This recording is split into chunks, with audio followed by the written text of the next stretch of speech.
pinagagagawa ni Mami Bear Problema. na masura. May nakitang box. Guys, ano na? Solve the problem. Na masura si Mami Bear, Kuya Padoy.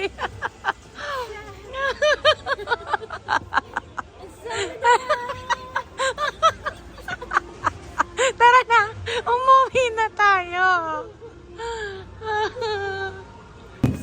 Nakita nyo ba yun? May mga karton. Ayun pa sa sakyan, may karton Ah. pa. Guys, bababa ako ang plastic. Oh. Irorolyo ko lahat ng pa-plastic. Dadayin ko sa Pilipinas, bibenta ko por kilo. Dapat pala nakapag-dumpster dive tayo dito, no? Saan kaya may dumpster dive? Gastos ko dito sa kanya. Balat, balat! Anay! Balat! Umuwi na tayo. Balat dyan! Nakakahiya ka na. Guys, bili! Umuwi na tayo. Guys! Mag-i-empake pa tayo. Bili kayo dyan! Balat, balat! Anay! Umuwi na tayo. Uwi na kami guys eh. Nakakahiya na pinagagagawa ni Mami. Bakit? Naghanap ko ako ng malinis dito. Kala mo, pinaghihirapan ko to. Pinaghirapan mo mag-shopping. Paghirapan mo ngayong empake yung sinaping mo. Balat, Para guys, ito ay para may uwi ang kanyang lahat ng sinaping. Para-paraan. Diskarte 101. Guys, ngayon ko lang ito ginawa. Pero, dala ng pangangailangan. Hindi ko din kasi alam kung saan kami kukuha ng... Box. Wala kami mabilan. Binigyan kami ng idea ni Kuya Padoy. Box. Hiningi lang daw niya sa 7-Eleven. So, Sabi ba niya? Hiningi yung 7-Eleven? So parang sabi niya ganun eh. Pero nakita dito sa tabi namin, may malapit na 7-Eleven. May malapit na 7-Eleven. So, nung pag-uwi namin ngayon, paghatid pa lang ni Kuya Padoy, nakita ko napakadaming karton, magaganda naman sa gilid ng kalsada. Ang kakapal. So, syempre, naisip ni Mami Bear, hindi naman ako kilala ng mga to. So, get the box! O, diba? Makakatawid din to. Makakauwi ng Pinas ng kanyang mga pinag-shopping. Para sa mga sinaping niya. Para-paraan lang, guys. So, Saan kayo makakakuha ng paraan? Para maiuwi yung inyong pinaghirapan na i-shopping. O, diba? Sino ba mag-aakala na nag-shopping ng marami to? Pagkatapos namumulot ng basura. ng karton sa basurahan. Yung pupulutin na lang ng mga basurero dito, pinulot pa niya. Inagawan pa ng trabaho yung basurero dito. Talagang gano'n. Kailangan tayo maparaan tayo tayo mapunta. Kailangan gano'n. Dapat sa susunod talaga mag-dumpster diving tayo sa ibang bansa. Kahit na nasa basurahan yan, maganda naman yung... Guys, inisa-isa niya yan. Oo. Ay. Tingnan mo naman guys, sino ba magsasabi na galing sa basurahan ko? Yung kapal-kapal. Ay, nako. Tinitingnan ako ng mga tao. Ah. Sabi ko, hey Bear, hindi ko naman kayo kilala. Uuwi naman ako ng Pinas. Pag-usapan nyo man ako na may babae doon. Baliw ba yun? Oo. Mas naka-rubber shoes ka. Naka-forma pa kunyari. Pero namumulot ng basura. O, diba? Hindi naman. Kahit pag-usapan lang ako sa linggo, wala naman ako dito sa Korea. Saka hindi ko naman sila maintindihan. At hindi ka rin naman nila maintindihan. Ang usapan naman lang, hindi ko na yun maintindihan. Kahit pala itlaitin ka nila, no? Ang masama lang, kung may kapwa ko Pilipino, Makakita nandito, sa'yo. at sabihin, ganito ginagawa ko. O, di pa shout out, hindi. Papa-shout out na lang natin sila. Ganyan lang ako. Pag may Pinoy, syempre nakakahiya. Pag lagpas, pulutin mo ulit. Pag umalis na siya, dampot ulit si Bak. Oh, di ba? Di ba ulit? Hindi, papa-shout out na lang natin. Okay naman. Shout out sa Pinoy na nakakita na nambabasura ako dito sa Korea. Pasensya. Atin-atin na lang po yun. Huwag nyo na po i-chismis. Ay, nako, tara na. So, nandito na kami guys sa aming hotel. At, Guys, nandito kami sa hotel ng babasura. naka-hotel pero nang babasura.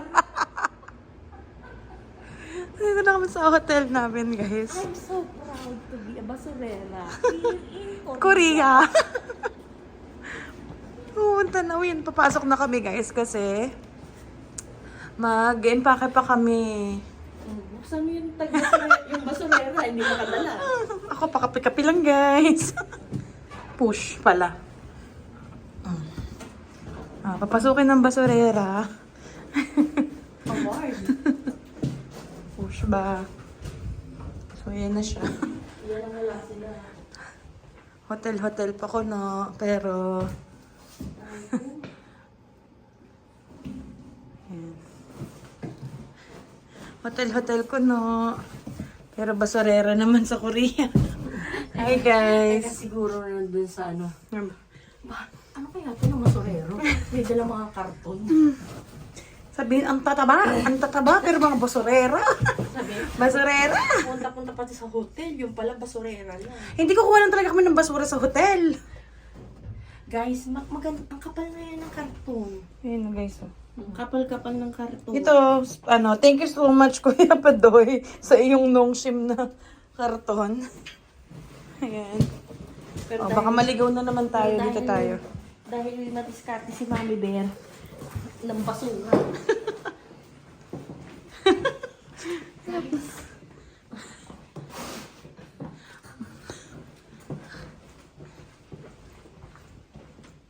We can put our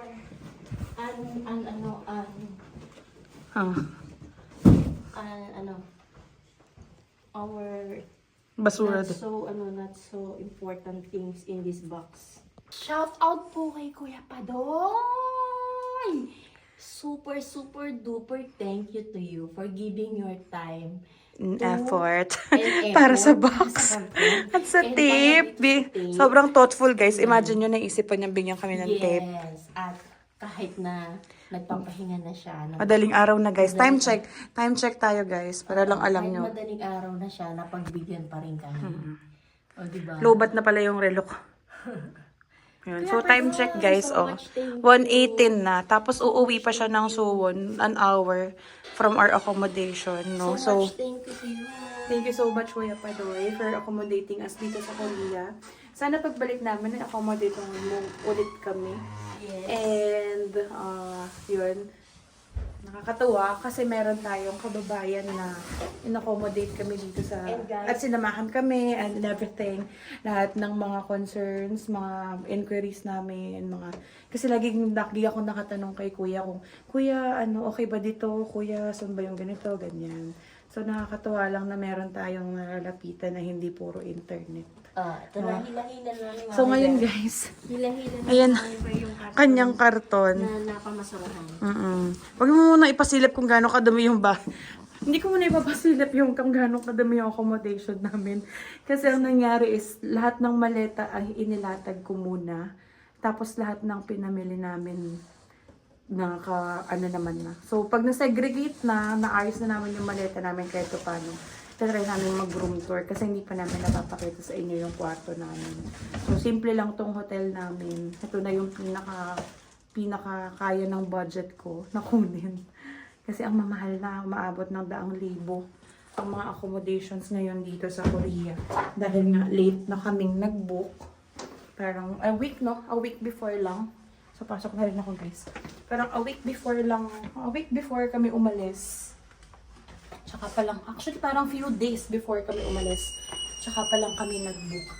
Kaya, sobrang mahal nung nakuha kong accommodation namin. So, yung accommodation namin, kita nyo naman, meron siyang first door, meron siyang second door. So, ito yung parang pinaka-out na pinto.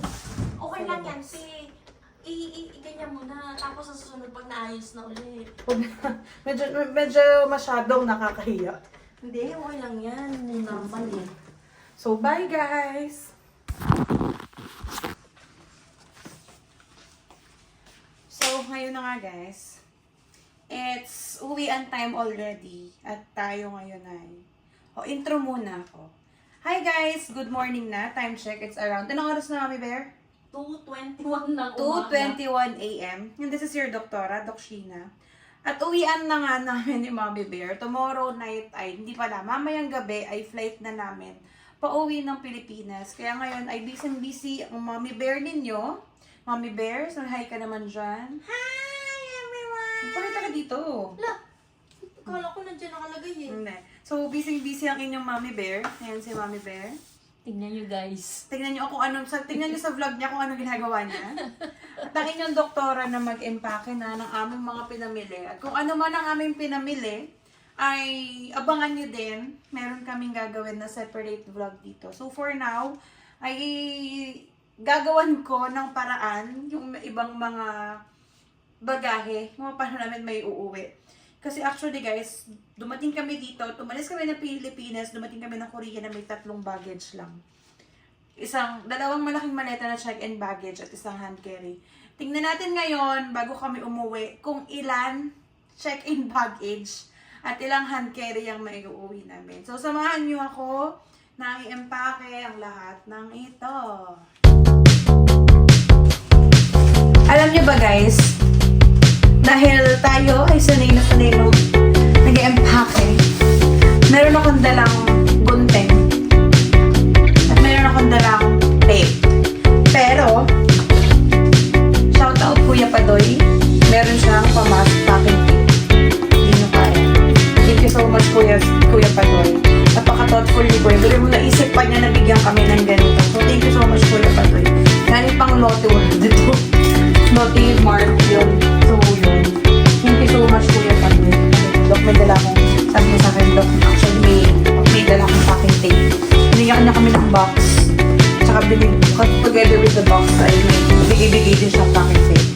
The best ka talaga, Kuya Padoy. The best ka, Kuya Padoy. Ikaw ang the best. Yan ang jacket. Thank you so much.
Okay.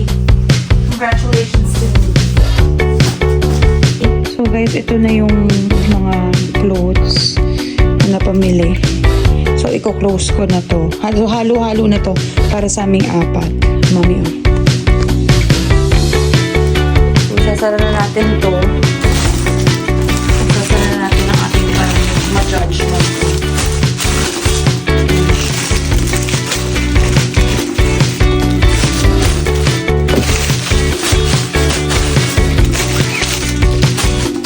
Dahil ang next na ay mga food and skincare.